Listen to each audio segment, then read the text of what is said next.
ಆಚಿ chilli powder ಸಖತ್ ಖಾರ ಬಣ್ಣ ಮತ್ತು ರುಚಿ ಆಚಿ ಚಿಲ್ಲಿ ಪೌಡರ್। मैं 77वें गणतंत्र दिवस के पावन अवसर पर कर्नाटक के समस्त नागरिकों को हार्दिक बधाई एवं शुभकामनाएं देता हूं। 26 जनवरी भारत के इतिहास के सबसे निर्णायक दिनों में से एक है। यह वह दिन है जब हजारों वर्षों से विकसित राजतंत्र और 17वीं शताब्दी से अस्तित्व में आए औपनिवेशिक साम्राज्यवादी शासन का अंत हुआ और लोकतंत्र की स्थापना हुई। इसी दिन नए भारत का संविधान लागू किया गया, जिसने औपनिवेशिक और पुरातन भेदभावपूर्ण कानूनों को त्यागते हुए सामाजिक, आर्थिक और राजनीतिक न्याय में सभी की समानता की घोषणा की। असंख्य लोगों ने गणतांत्रिक व्यवस्था की स्थापना के लिए बलिदान दिए और पुरातन भेदभावपूर्ण कानूनों को त्यागते हुए सामाजिक, आर्थिक और राजनीतिक न्याय में सभी की समानता की घोषणा की।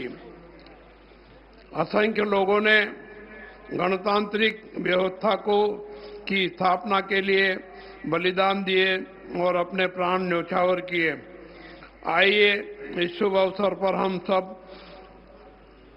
उन्हें श्रद्धापूर्वक स्मरण करें। हमारे स्वतंत्रता सेनानियों ने सदियों तक संघर्ष कर हमें न्याय और स्वतंत्रता दिलाई। आइए हम संकल्प लें कि हमारे पूर्वजों का परिश्रम व्यर्थ न जाए। बाबा साहब अंबेडकर ने स्वतंत्रता को 3 रूपों में परिभाषित किया: राजनीतिक, आर्थिक और सामाजिक स्वतंत्रता। उन्होंने कहा, हमें किसी भी परिस्थिति में केवल राजनीतिक लोकतंत्र से संतुष्ट नहीं होना चाहिए। हमें अपने राजनीतिक लोकतंत्र को सामाजिक लोकतंत्र बनाना होगा। सामाजिक लोकतंत्र जीवन का ऐसा तरीका है जो स्वतंत्रता, समानता और बंधुत्व को जीवन के सिद्धांत मानता है। स्वतंत्रता, समानता और बंधुत्व को अलग अलग नहीं किया जा सकता। एक को दूसरे से अलग करना लोकतंत्र के उद्देश्य को ही विफल कर देता है। समानता के बिना स्वतंत्र कुछ लोगों को अनेक लोगों को पर प्रभुत्व स्थापित करने की अनुमति देगा। स्वतंत्रता के बिना समानता व्यक्तिगत पहल को नष्ट कर देगी और बंधुत्व के बिना स्वतंत्रता एवं समानता स्वाभाविक रूप नहीं ले सकेगी। कर्नाटक सरकार संविधान में निहित इन तीनों सिद्धांतों को प्राथमिकता के रूप में मानती है। राज्य के प्रत्येक क्षेत्र और प्रत्येक समुदाय की आवाज को सुनते हुए न्यायपूर्ण समाधान प्रदान करने के लिए कार्य किया जा रहा है। विभिन्न सरकारी भर्तियों में उपेक्षित वर्गों को प्राथमिकता दी जा रही है। विभिन्न समुदायों की परिस्थितियों को समझने के लिए आयोग गठित किए गए हैं और उनकी सिफारिशों को लागू किया जा रहा है। क्षेत्रीय असंतुलन को समाप्त करने के लिए निरंतर प्रयास किए जा रहे हैं। इन उपायों से कर्नाटक में राजनीतिक, सामाजिक और राजनीतिक गतिशीलता उत्पन्न हो रही है। संविधान की मूल भावना के अनुरूप राज्य ने आर्थिक गतिशीलता प्रदान करने और सबसे पिछड़े वर्गों को सशक्त करने हेतु कई योजनाएं लागू की है।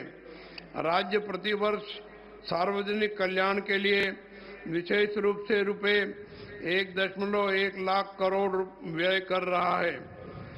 गारंटी योजनाओं के अंतर्गत अब तक रुपए 1.13 लाख करोड़ से अधिक की राशि वितरित की जा चुकी है। इसके परिणाम स्वरूप विभिन्न अध्ययनों से संकेत मिलता है कि लोगों की क्रय शक्ति में वृद्धि हुई है और परिवारों का आर्थिक सशक्तिकरण हो रहा है। महिलाओं में नया आर्थिक और सामाजिक उत्साह उत्पन्न हुआ है। कर्नाटक उन चुनिंदा राज्यों में है जहां उपभोक्ता मूल्य सूचकांक बेहतर बना हुआ है। इसके साथ ही सर्वेक्षण दर्शाते हैं कि महिलाओं की सुरक्षा के मामले में बेंगलुरु देश में प्रथम स्थान पर है।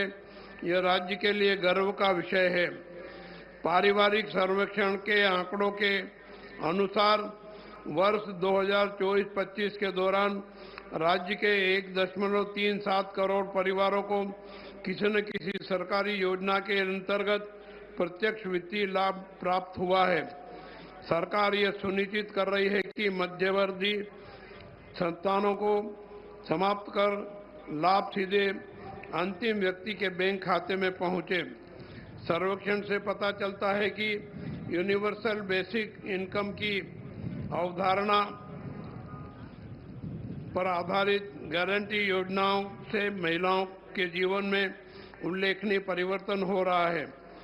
इन कार्यक्रमों से बच्चों की शिक्षा, स्वास्थ्य सेवा, बेहतर पोषण और आत्मनिर्भर जीवन के लिए आवश्यक आर्थिक गतिविधियों को सुनिश्चित किया गया है। इसके साथ ही अक्का टास्क फोर्स का गठन किया गया है, जिसके माध्यम से 25 से अधिक गतिविधियां संचालित की जा रही है। इन सब के अलावा कर्नाटक ने महिला कर्मचारियों की सेहत और भलाई को ध्यान में रखते हुए कुछ क्रांतिकारी फैसले लिए हैं। महिला कर्मचारियों को सालाना 12 दिन का सवैतनिक मासिक धर्म अवकाश दिया जा रहा है। साथ ही कर्नाटक रोजगार सृजन और बुनियादी ढांचे के विकास को उच्च प्राथमिकता दे रहा है।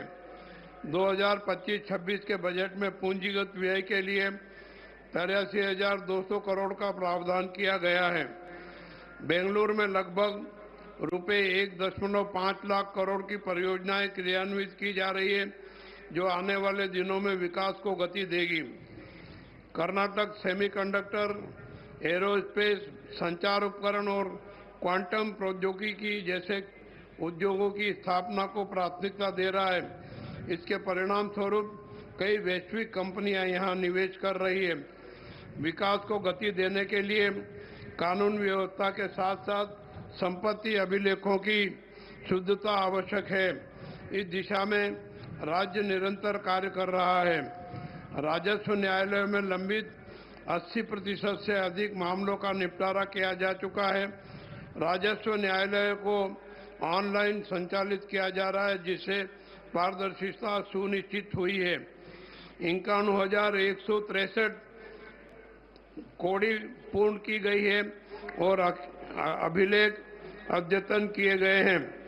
4,050 गैर अधिसूचित गांवों को राजस्व गांव घोषित किया गया है और 1,11,111 लाभार्थियों को स्वामित्व पत्र प्रदान किए गए हैं।